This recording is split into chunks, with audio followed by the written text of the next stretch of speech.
on paper, Penn State should compete for a national title this year. But it's a long season.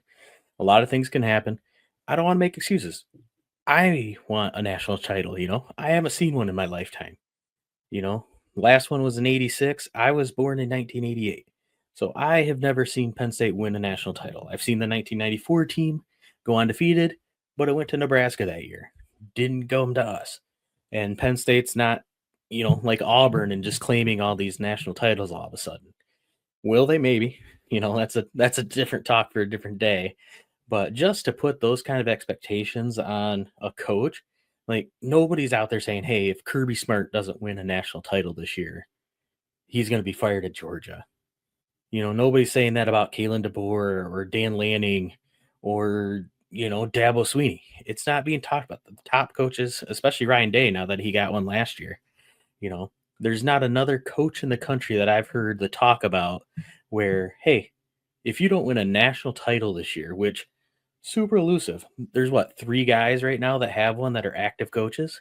It's Dabo, it's Ryan Day, and Kirby Smart. That's it. That's the list. With Saban gone, whoever's coaching LSU, Les Miles, Ed Orgeron, all those guys are gone. And Jim Harbaugh, he's not coming back. It is so hard to win a national championship that I don't think you can put somebody's job on the line if they don't win a national title. Will it be a disappointment if they go out and lose in the national championship game? Yes. Anything short of a national title will be a disappointment, but it's not like you didn't live up to expectations, if that makes sense. You can't put, Natty-or-Bust on a coach. You can put it on a team and be disappointed, but I don't think you put it on a coach and call for his job. I just don't think that's something you can do. It's unrealistic, and I didn't know Damien Harris was it. This is my first introduction to Damien Harris doing college football takes, and off on the wrong foot with me. I'm a nobody, but off on the wrong foot with me. It's just unrealistic to put that on any coach in college football.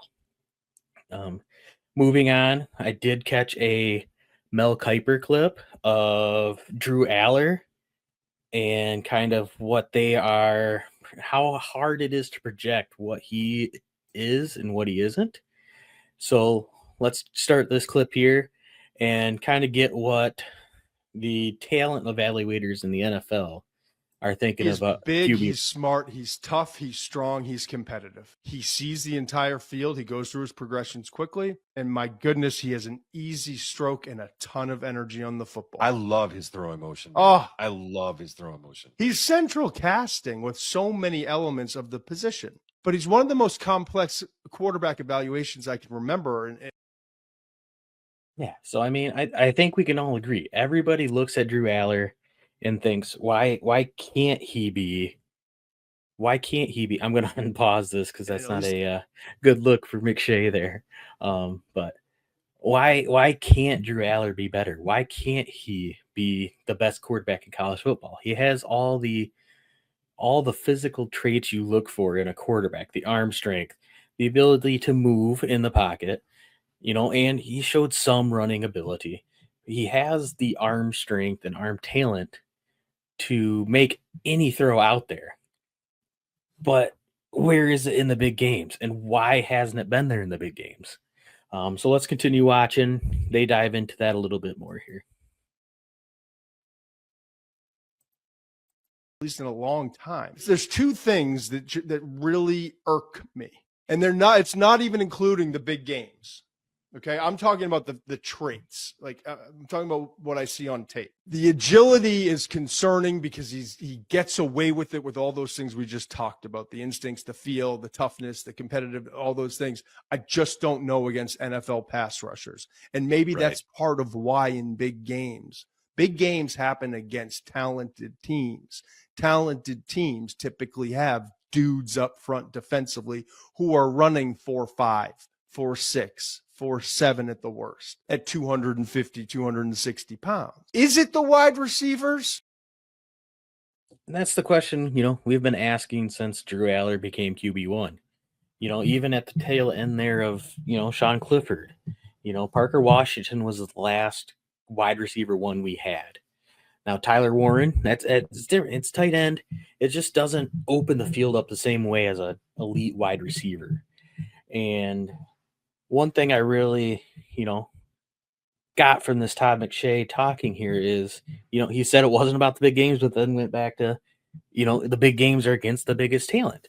And at some point, you got to show it against the big talent. Is that why he struggles in the big games?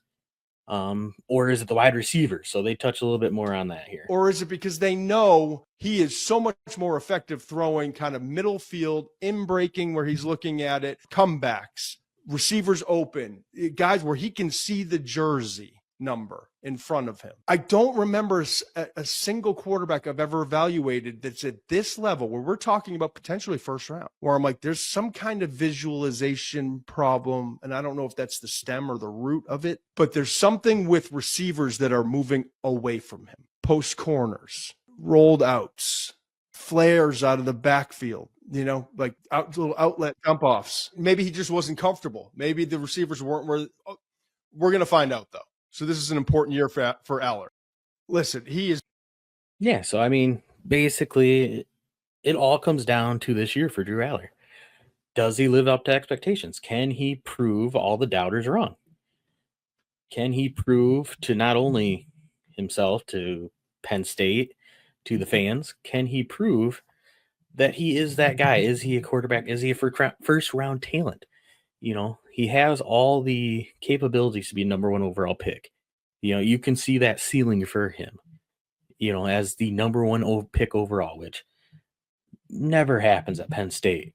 If he can just put it together, he did touch on some things that I agree with. Like, you don't see Drew hitting outside the numbers consistently.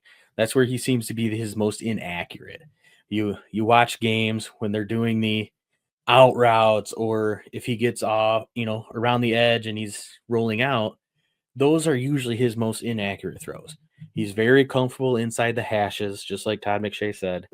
He's very comfortable throwing seams, seeing the receiver, not really great at leading the receiver all the time. Yes, he does lead the receiver. He's good. He's a good quarterback. But, one of the big plays in that Notre Dame game was, like he mentioned, struggles with the flare outs from the running backs. He left that ball a little short to Nick Singleton against Notre Dame. Should Nick have caught it? Yes. But at the same time, he could make that throw a lot easier for Nick if he leads him a little bit. So Nick's not running full speed, reaching back for the ball, trying to make that play. So that's the next development for Drew, is can he make every throw, even though he's got the ability and the talent to? Can he actually make them on Saturdays, which will lead to him making them on Sundays and being a quarterback in the NFL?